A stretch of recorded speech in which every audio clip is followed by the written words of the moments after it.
One evening in New York, a 24-year-old artist named Alex sat quietly in his backyard. In front of him was an unfinished canvas, a stormy sea, with a fragile boat trying to stay afloat. But inside Alex, there was no calm. He had walked through one art gallery after another, but every time he heard the same words: "Your art has no life." That evening, a family acquaintance, a palm reader, came by. He looked at Alex's hand, studied it deeply, and said, "Your fame line is weak, broken in the middle. Success isn't written in your palm. Maybe your art will never be seen. Accept your fate. Take an easier path." Alex didn't reply, but something inside him began to burn. Moments later, he picked up a sharp charcoal pencil and drew a bold, straight line across his palm, a line that cut through the broken one, a line that refused to stop. The next morning, the palm reader returned. He looked at Alex's hand and gasped, "What have you done?"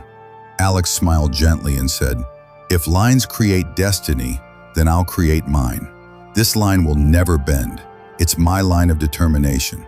A year later, the name Alex was known all over New York City. His first solo exhibition in Manhattan was sold out. On the wall hung that same stormy sea painting, and beneath it, a single tag: sold. Crowds gathered to see his art, and in that crowd stood the same palm reader.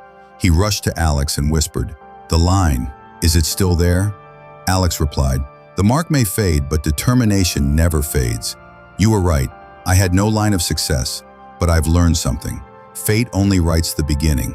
The rest is written by our will and our hard work. Remember this.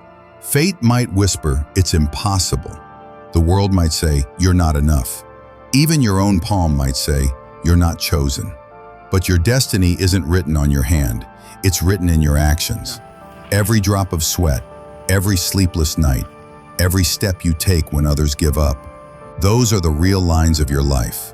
Lines no palm reader can read. Lines no failure can erase. Because your future isn't something to be found. It's something to be created by you and only you." That's all for today. See you again in the next video.